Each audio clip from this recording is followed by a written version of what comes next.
সবটাই তৃণমূল তৃণমূল তৃণমূল হচ্ছে নাকি? পুলওয়ামায় তৃণমূল ছিল, পাহেলগাঁওতে তৃণমূল ছিল, পুলওয়ামায় এতগুলো জওয়ান মারা গেল, তৃণমূল ছিল, জঙ্গি তৃণমূল ঢুকিয়েছে।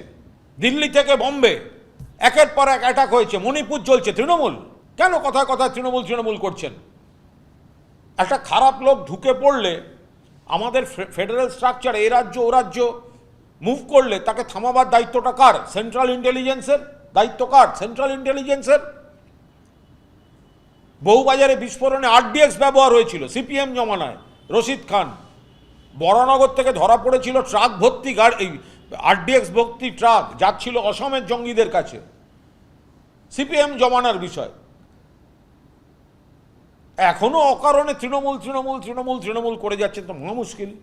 উমেশ রায় পুরো প্রতিমন্ত্রী, তাকে যে টার্গেট করেছিল এই হামিম অর্পিতারা, সেই তথ্য আগেই সামনে এসেছিল বেঙ্গল এসটিএফ সূত্রে। উমেশ রায় তিনি বলছেন এরা সমাজের শত্রু, পাকিস্তানকে তথ্য সরবরাহ করে, জঙ্গি মডিউলে যারা যুক্ত তাদের কাউকে ছাড়া হবে না, এভাবেই হুঁশিয়ারি দিয়েছেন পুর ও নগর উন্নয়ন প্রতিমন্ত্রী।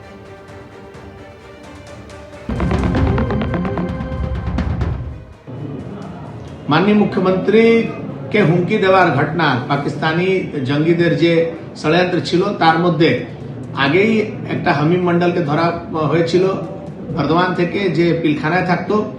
তার গার্লফ্রেন্ড ধরা পড়লো যে হানি ট্র্যাপ করতো। আজকে আবার এসটিএফ একজনকে ধরেছে, তার নাম আদিত্য সিং, বেলিলিয়াস রোডের নিবাসী, মূলতা ওরা আজমগড়ের লোক আছে। এরা হচ্ছে আসল সমাজের দুশ্মন, যারা টাকার জন্য পাকিস্তানি জঙ্গিদেরকে সমর্থন করে, লোকের ইনফরমেশন লিক করে, ভিডিও বানায়, সেই ইনফরমেশন গুলো দেয়। এদের ভরসাতেই আমাদের উপরে এই থ্রেট গুলো আসে। আমি বলছি, আগেও বলেছিলাম যে এই পুরো বিষয়টা খতিয়ে দেখার কাজ এসটিএফ করছে। যারা এর সঙ্গে যুক্ত ছিল একজনও ছাড় পাবে না।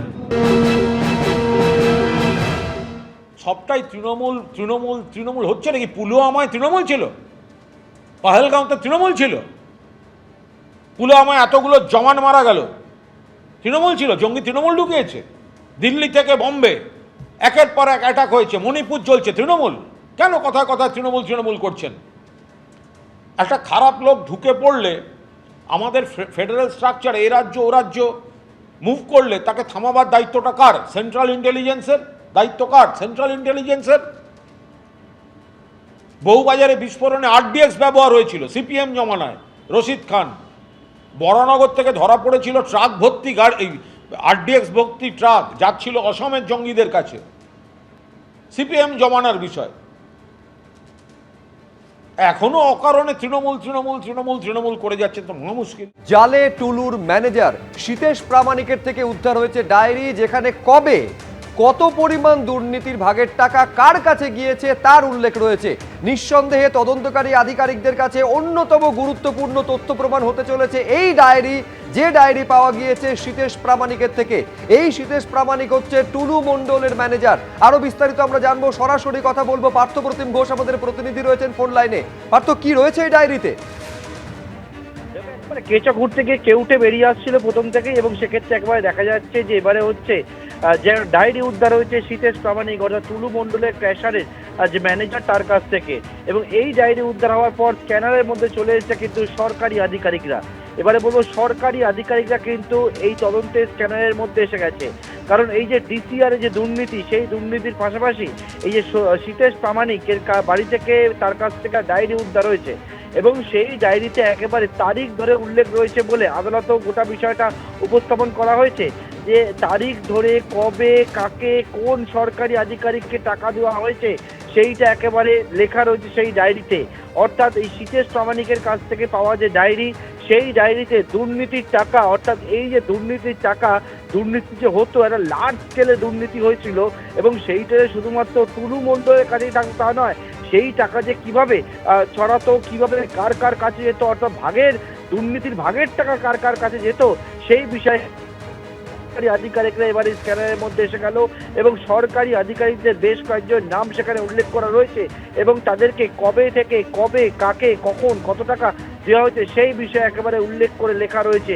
অর্থাৎ টুলু মণ্ডলের এই যে ম্যানেজার, তাকে ইতিমধ্যে কাস্টাডিতে নিয়েছে পুলিশ এবং তাকে গ্রেপ্তার করার পরবর্তীকালে তাকে জিজ্ঞাসাবাদ করার পর তার বাড়িতে তল্লাশি এবং সেখান থেকে কিন্তু ডায়েরি উদ্ধার হয়েছে। এবং এই ডায়েরির পাশাপাশি আরও যে বিষয় সেটা হচ্ছে টুলু মণ্ডলের যে গোডাউন, সেই গোডাউনেও তারা হানা দিয়েছিল। সেখান থেকে তুমি জানো যে ডিসিআর প্রিন্টিং এর যে মেশিন সেইটা যেমন উদ্ধার হয়েছে, তার পাশাপাশি বেশ কিছু রিস্ট ব্যান্ড উদ্ধার হয়েছে, যেটা হচ্ছে টুলু মণ্ডলের মেয়ের যে বিয়ে হয়েছিল রাজকীয়ভাবে, সেই মেয়ের বিয়েতে গেস্টের জন্য যে ব্যান্ড ব্যবহার করা হয়েছিল সেই রকম একাধিক ব্যান্ডও কিন্তু উদ্ধার হয়েছে এই টুলু মণ্ডলের যে গোডাউন, সেই গোডাউন থেকে। ধন্যবাদ পার্থ। তদন্ত যত এগোচ্ছে এই টুলু মণ্ডলের আরো সম্পত্তির হদিশ পাওয়া যাচ্ছে। সম্পত্তির পাহাড়ে টুলু আর এবার তার কোটির ডাবল সেঞ্চুরি ছিল। মোহাম্মদ নাজিবউদ্দিন ওরফে টুলুর আরো 34 কোটি টাকার এবার হদিশ পাওয়া গেল। বিভিন্ন ব্যাংক অ্যাকাউন্টে এই টুলু মণ্ডলের প্রায় 34 কোটির ফিক্সড ডিপোজিট রয়েছে। আর টাকা ও সোনা মিলেও এখনো পর্যন্ত 220 কোটির হদিশ পাওয়া গিয়েছে। টুলু মণ্ডলের 400 বিঘারও বেশি জমির খোঁজ পাওয়া গিয়েছে এখনো পর্যন্ত।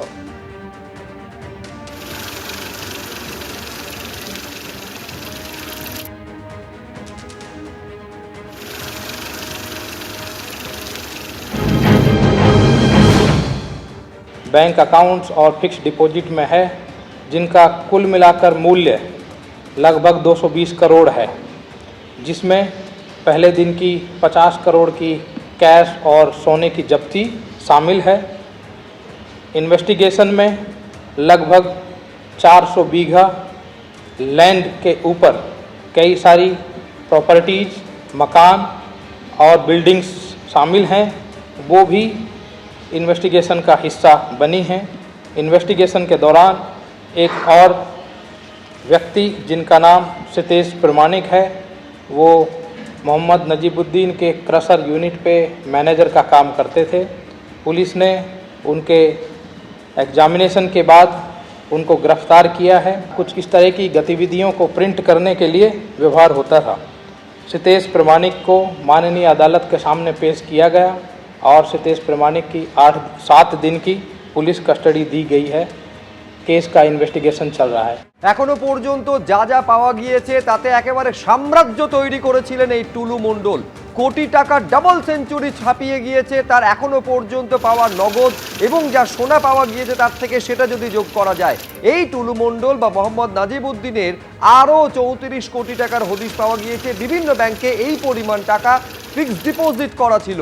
অর্থাৎ টাকা এবং সোনা মিলিয়ে এখনো পর্যন্ত অঙ্কটা দাঁড়িয়েছে 220 কোটিরও বেশি।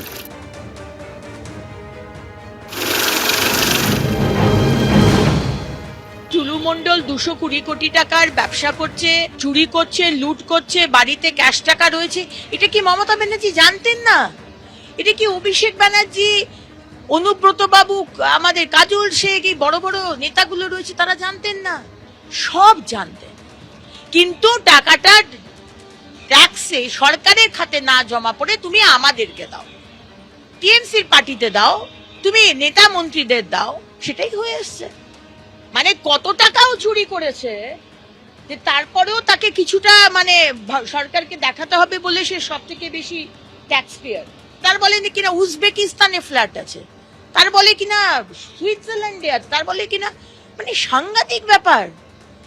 আমাদের একটা ফ্ল্যাট নিয়ে আমরা হিমশিম খাই, চারিদিকে নাকি বলে কিনা শয়ে ফ্ল্যাট। টুলু মণ্ডল ব্যাপারে আমার কোনো ধারণাই নেই। বীরভূমের যারা নেতৃত্ব, সব দলের যারা বীরভূম থেকে উঠেছেন, প্রতিষ্ঠিত হয়েছেন, তারা এসব বলতে পারবেন। যদি অবৈধ কিছু থাকে ব্যবস্থা হবে। তো এখন তো 2-3 মাস হয়ে গেল একটা গভর্নমেন্টে, তার আগে 6 মাস বিজেপির নিয়ন্ত্রণে ছিল পুলিশ। ইলেকশন কমিশনকে দিয়ে যে কোনো পোস্টিং করানো হয়েছে, তা এতদিন ব্যবস্থা হয়নি বা কেন? কিন্তু এর পুরো তদন্তটা চাই। মানে হঠাৎ এখন তৃণমূলের দিকে ঘুরিয়ে দিয়ে একটা ন্যারেটিভ তৈরি করে দেয়া, সেটা তো ঠিক হবে না। এটা তো পুরোদস্তুর ওই জেলায় আর কে ছিল, কোন কোন দলের কারা প্রভাবশালী ছিলেন, তাদের সঙ্গে টুলু মণ্ডলের যোগাযোগ ছিল কিনা, বা এই র্যাকেটটার যোগাযোগ ছিল কিনা, সবটাই তো তদন্তে আসা উচিত। এবিপি আনন্দ, এগিয়ে থাকে, এগিয়ে রাখে।